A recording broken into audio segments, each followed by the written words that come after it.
রাজশাহী জেলার গোদাগাড়ী উপজেলায় সাফিনা পার্ক অবস্থিত। এটা মাত্র ৪০ একর জমির উপর অবস্থিত। একটা ছোট শহরের মাঝখানে ছিল এক শান্ত সবুজে ঢাকা পার্ক, সাফিনা পার্ক। দিনের বেলা এটি ছিল শিশুদের হাসিখেলায় মুখরিত, আর সন্ধ্যায় প্রেমিক যুগলদের পথচারণায় মুখর। কিন্তু রাত হলেই যেন পার্কটা বদলে যেত। লোকজন বলত, সন্ধ্যার পর ওইখানে কিছু একটা অলৌকিক ঘটনা ঘটে। সন্ধ্যা ৭টার সময় সে ব্যাগে টর্চলাইট আর কিছু শুকনো খাবার নিয়ে পার্কে ঢুকল। প্রথমে সব কিছু স্বাভাবিকই লাগছিল। বাতাসে পাতার মৃদু শো শো শব্দ, মাঝে মাঝে কুকুরের ডাক। কিন্তু রাত বাড়ার সঙ্গে সঙ্গে কিছু অদ্ভুত ব্যাপার ঘটতে শুরু করল।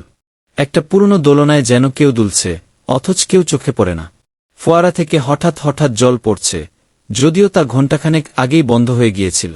মাইশা টর্চ জ্বালিয়ে এক এক করে পার্কের সব জায়গা খুঁজতে লাগল।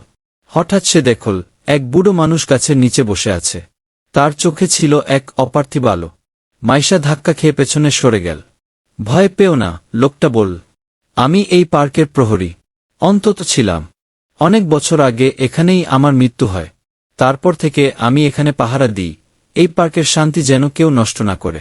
মাইশা কাপা গলায় বলল, তাহলে তুমি ভূত? বৃদ্ধ হেসে বলল, বলতে পারো। তবে আমি ক্ষতি করি না, শুধু রক্ষা করি।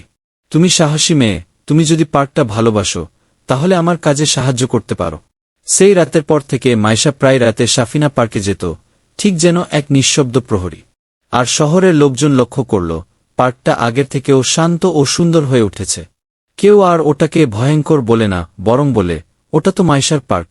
যাই হোক, নিজের মতো করে লিখলাম, কেহ মনে কিছু নিয়েন না। এটা একটা কাল্পনিক কাহিনী। বর্তমান সাফিনা পার্ক খুব সুন্দর, যা আপনারা দেখতে পাচ্ছেন। এটা দূরে হলেও সুন্দর জায়গা, ঘুরে বেড়ান, মন ভালো হয়ে যাবে। গেটের প্রথমেই দেখবেন ফুল আর ফুল। তারপর বিভিন্ন রকম খেলার আয়োজন করা হয়েছে। বলুন, গল্পটা কেমন লাগল? চাইলে আমি অন্য ঘরানায়ও লিখতে পারি।